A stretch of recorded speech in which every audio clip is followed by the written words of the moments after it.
1980 سے 2026 تک ایران کی سرزمین امریکہ کا مشن اور تاریخ کا دہراتا ہوا منظر۔ 47 سال بعد تاریخ نے خود کو ایک بار پھر دہرا دیا۔ ایک طرف ایران کی پہاڑیاں، دوسری طرف امریکی جنگی طاقت اور درمیان میں ایک زخمی افسر جو تقریباً 48 گھنٹے تک دشمن کی سرزمین پر چھپا رہا۔ یہ صرف ایک ریسکیو آپریشن نہیں تھا، یہ 1980 کی ایک ناکام امریکی کارروائی آپریشن ایگل کلا کی بازگشت بھی تھی۔ سب کچھ اس وقت شروع ہوا جب ایران کے اوپر ایک امریکی F-15E ایگل اسٹرائک مار گرایا گیا۔ یہ گزشتہ 20 سال سے زائد عرصے میں پہلا موقع تھا جب دشمن کی فائرنگ سے ایک امریکی جنگی طیارہ تباہ ہوا۔ اس میں 2 اہلکار تھے، ایک پائلٹ اور ایک ویپن سسٹمز آفیسر۔ پائلٹ اسی روز نکال لیا گیا، لیکن دوسرا افسر ایران کے اندر رہ گیا۔ وہ شدید زخمی تھا اور صرف ایک ہینڈ گن کے ساتھ پہاڑوں میں ایک دراڑ میں چھپ گیا۔ لیکن ایرانی فورسز اس افسر کو زندہ گرفتار کرنا چاہتی تھی۔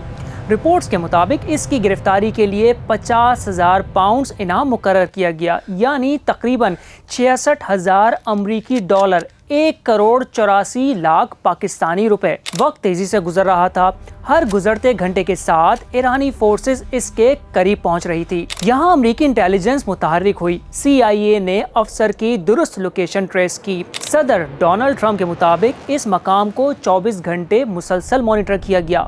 رپورٹس کے مطابق CIA نے ایک ڈسیپشن کیمپین بھی چلائی تاکہ ایران کو غلط معلومات ملیں کہ دوسرا اہلکار پہلے ہی نکل چکا ہے۔ پھر آیا 155 طیاروں کا مشن۔ صدر ٹرمپ کے مطابق ریسکیو آپریشن میں 155 ایئر کرافٹس نے حصہ لیا، جن میں 4 bombers, 64 fighter jets, 48 refueling tankers, 13 rescue aircraft, متعدد ہیلی کاپٹر، ٹرانسپورٹ طیارے، ڈرون شامل تھے۔ یہ آپریشن ایران کی فضاؤں میں تقریباً 7 گھنٹے جاری رہا۔ امریکی اسپیشل فورسز نے رات کی تاریکی میں ایران کے پہاڑی علاقے میں داخل ہو کر زخمی افسر تک رسائی حاصل کی۔ رپورٹس کے مطابق 100 سے زائد commandos, SEAL units, special operations team اس مشن میں شامل تھیں۔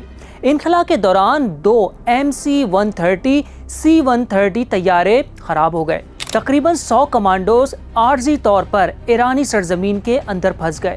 یہ وہ لمحہ تھا جہاں پورا مشن تباہ ہو سکتا تھا۔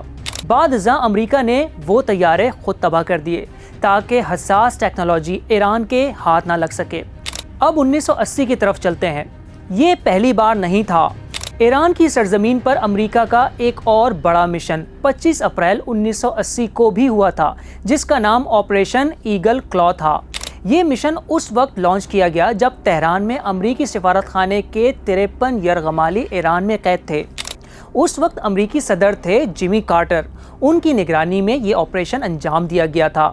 1980 مشن کا پلان انتہائی پیچیدہ تھا۔ اس میں 8 RH-53D-C stallion helicopters, 6 C-130 aircraft, Delta Force, rangers, CIA team شامل تھے۔ پہلا مرحلہ تھا ڈیزرٹ 1، ایران کے صحرا میں ایک خفیہ اسٹیگنگ ایریا جہاں ہیلی کاپٹرز اور C-130s کو ملنا تھا۔ اس کے بعد تہران کے قریب جانا، سفارت خانے پر حملہ، 53 ہاسٹیجز کو نکالنا، لیکن پھر تباہی۔ صحرا میں شدید ریت کے طوفان یعنی حبوب اسٹورم آیا۔ نتیجہ ایک ہیلی کاپٹر خراب، ایک واپس مڑ گیا، ایک ہائیڈرولک فیلئر، صرف 5 ہیلی کاپٹرز آپریشنل بچے، جبکہ کم سے کم 6 ضروری تھے۔ اس تمام صورتحال کو دیکھتے ہوئے مشن ایبورٹ کر دیا گیا، مطلب امریکہ پیچھے ہٹ گیا۔ پھر وہ خوفناک حادثہ، واپسی کے دوران ایک ہیلی کاپٹر ایک C-130 سے ٹکرا گیا، ایک بڑا دھماکہ ہوا۔ نتیجہ 8 امریکی فوجی ہلاک، 5 ایئر فورس، 3 میرینز۔ یہ امریکہ کی تاریخ کا سب سے بڑا اسپیشل آپریشن تھا جو ایران میں ناکام ہو گیا۔ ایگل کلا کے بعد کیا بدلا؟ اسی ناکامی کے بعد امریکہ نے بڑے عسکری ریفارمز کیے۔ ماڈرن اسپیشل ریسکیو ڈاکٹرین وجود میں آئے، یعنی 1980 کی ناکامی نے 2026 کی کامیابی کی بنیاد رکھی۔ تو سوال یہ ہے، کیا 2026 کا یہ مشن 1980 کی شکست کا جواب تھا یا ایران کی سرزمین پر ایک نئی لمبی جنگ کا آغاز؟ 47 سال پہلے یہی سرزمین امریکہ کے لیے ذلت بنی تھی اور آج یہی سرزمین ایک بار پھر امریکہ کے لیے چیلنج بن گئی ہے۔ آپ کی اس حوالے سے کیا رائے ہے؟ کامنٹ میں ضرور بتائیں۔